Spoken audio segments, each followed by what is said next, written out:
Yeah, so hello guys, again welcome to another episode, and in this video I want us to discuss how you can be opportunistic and make more money.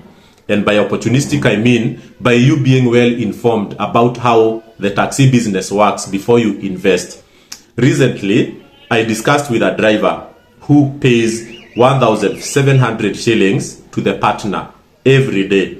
Per week he pays 10,200, and per month he pays a total of 40,800. And that driver did not seem to complain a lot. And he explained to me why.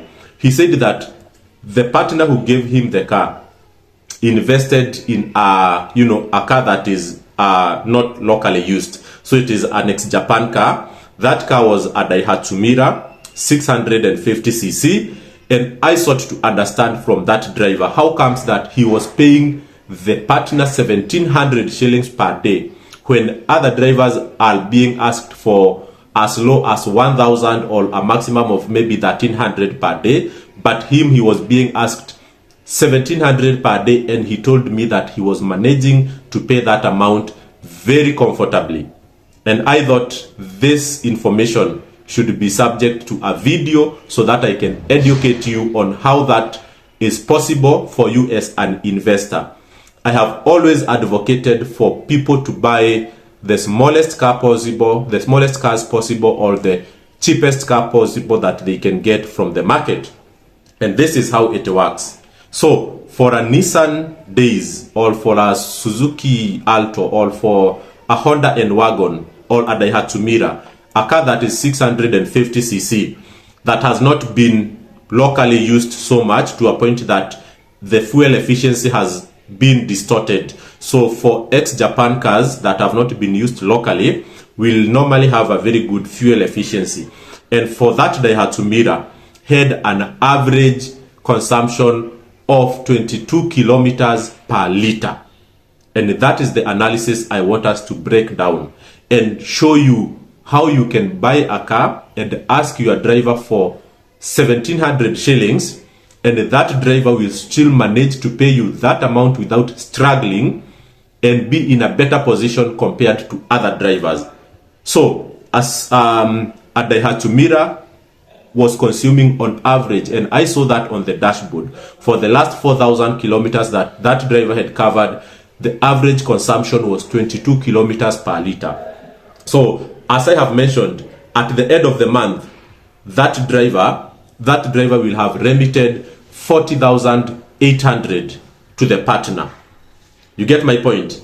Let us now go to the usual, relatively big cars that are used for the smallest category of Uber. So that is Chap Chap and the economy for Bolt. Normally when you buy a Toyota Vitz, you buy a Nissan March, you buy a Demio or a Honda Fit, a car that is more than 1,200 cc, you cannot ask your driver for more than 1,200. Actually, a lot of partners, they ask for between 1,000 shillings per day to 1,500 shillings per day. Okay, so let us work with an average of 1,200 per day. A Vitz or a Demio or a Honda Fit, most of them would give you an average of 15 kilometers per liter in town driving, that is in traffic situation. But if you do long distance travel, they can give you even 40 kilometers per liter. So averaging 1,200 per day will see the driver give the partner around 28,800 per month. You get my point? 28,800 per month. So if you compare that to what the Daihatsu Mira guy is giving to his partner, the Daihatsu Mira guy is giving the partner 12,000 more than these other guys are giving to their partner. So these are the guys of 1,200 cc and above compared to this guy of 650 cc. So let us now go to where the actual cost can be analyzed, and that is in the cost of fuel consumption, because that is what will make the actual difference. These other talks of I pay my partner 1,000 shillings, I pay my partner 1,700 shillings, they are not neither here nor there. until you know what is the actual cost of generating the money that you give to the partner. So let us now get into the nitty-gritties of how much drivers spend for each category of engine size of the cars that we have analyzed. So if we take an average of 200 kilometers, because that's the normal, distance that drivers do per day. There are those who will do less, there are those who exceed slightly above, but averagely I would say drivers do close to 200 to 300 kilometers per day. So let us work with the minimum, which is 200 kilometers per day.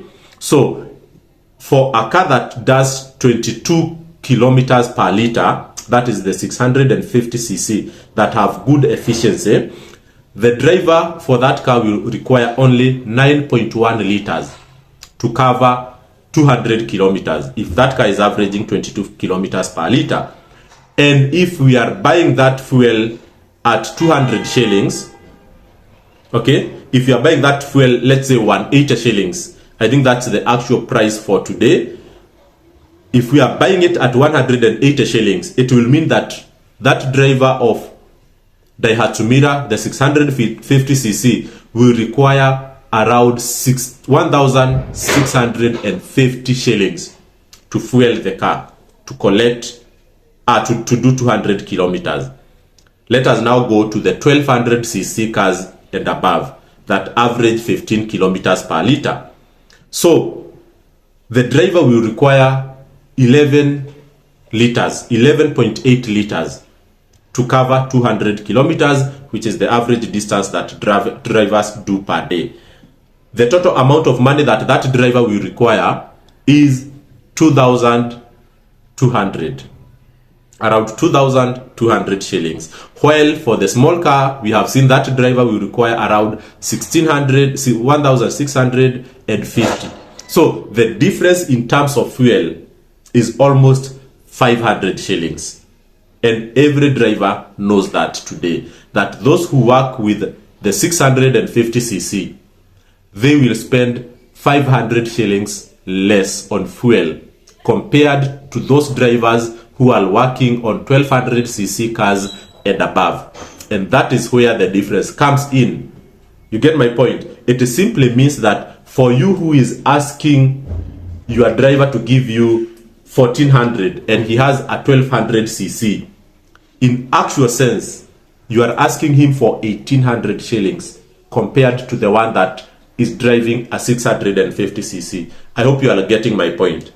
If you buy a Demio that is 1300cc that averages maybe even 14 kilometers per liter, and you ask your driver for 1500 shillings, in actual sense, compared to that driver who is driving a 650cc, you are asking your driver for around 2,000 shillings per day.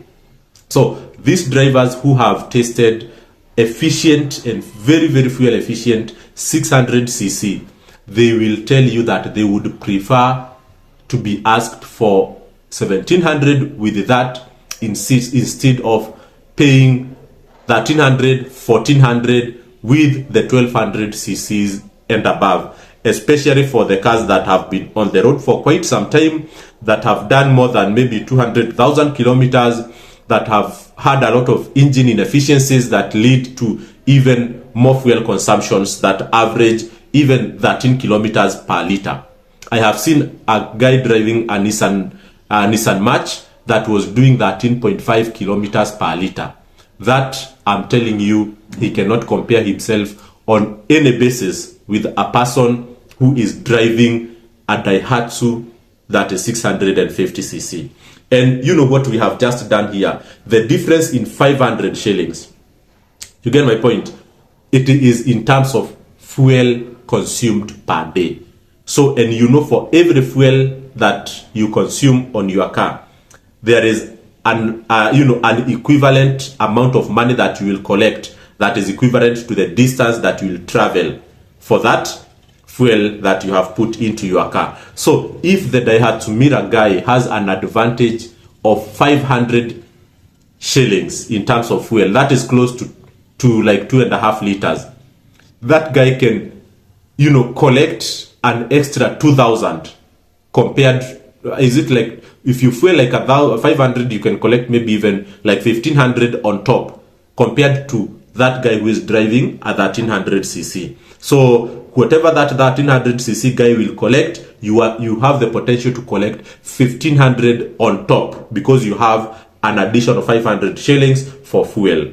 So, and that's why I think that if you are a very greedy partner, and I mean greedy in a good on a good note, you can buy a car that is highly efficient in terms of fuel, and you can ask your partner for a lot of money. At the end of the day, that partner will go home with the same amount of money like this other driver who is driving a 1200cc, and yours will go home with the same amount of money or more compared to that other driver. But of course, your driver will have covered a little bit more of distance. But at the end of the day, you yourself, you'll make an extra more money than a person who has bought a 1300cc and given it to a driver. I hope that analysis makes some sense and it can help you in some decision making.